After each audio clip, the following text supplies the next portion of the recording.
네, 오늘은 또 시장에서 어떤 이슈들이 시장을 뜨겁게 달궜는지 보겠습니다. 먼저 첫 번째 뉴욕타임스의 기사입니다.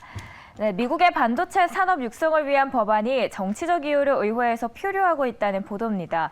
조 바이든 대통령은 반도체를 중국과의 기술 경쟁 핵심 품목으로 정하고 미국 내 생산을 장려하기 위한 예산 확보에 공을 들이고 있습니다.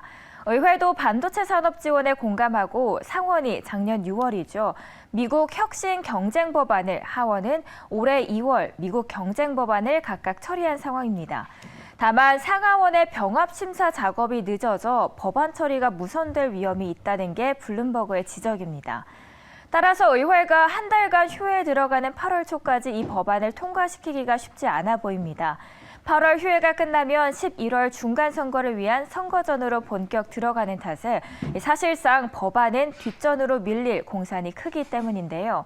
상하원의 법안 중 520억 달러 지원 부분만 따로 처리하는 방안이 거론되지만 바이든 행정부는 아직 그렇게까지 할 시점은 아니라고 말합니다. 다만 이 법안이 통과될 경우 반도체 기업인 미국의 인텔과 대만의 TSMC, 그리고 무엇보다 한국의 삼성전자가 가장 큰 수혜 기업들이 될 것이라는 관측이 전망됩니다. 네, 다음 기사 보겠습니다. 네, 이번에는 비즈니스 인사이더의 기사입니다. 미국이 전기차 이용 확산을 위해 각 주를 연결하는 고속도로에 약 80km마다 전기차 충전소 설치를 추진합니다. 또 자동차 브랜드와 상관없이 충전소 이용과 결제가 가능하도록 하는 방안도 시행해서 뒷받침해 주는데요. 미국의 전기차 전환 속도가 점점 빨라지기 위한 기반이 이처럼 만들어지고 있는 상황입니다.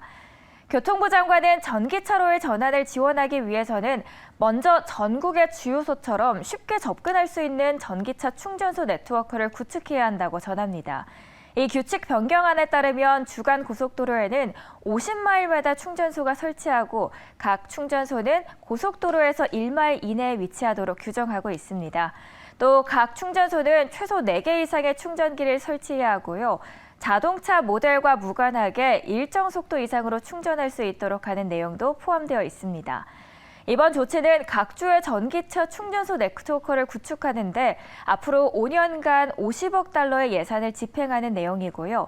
미국 교통부는 이번 규칙 변경안에 포함된 조치를 이행하는 경우에만 예산을 지원할 예정입니다.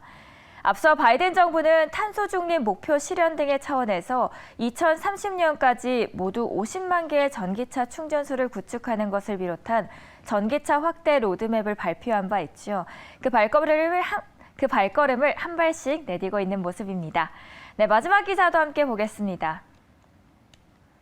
유럽 중앙은행이 기준금리를 7월에 0.25%포인트 인상하고 9월에도 재차 인상하겠다고 밝혔습니다. ECB가 기준금리를 인상하는 것은 11년 만에 처음이라는 점이 시장에 반응을 했습니다. ECB는 이날 통화정책회의를 열고 기준금리를 현행 0%로 동결하고 예금금리와 한계대출금리 역시 각각 마이너스 0.5%와 0.25%로 유지하기로 결정했습니다.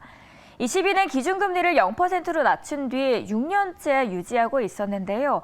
중기 물가 상승률 전망이 유지되거나 악화하면 더 큰 폭의 인상도 적절해질 것이라고 말했습니다.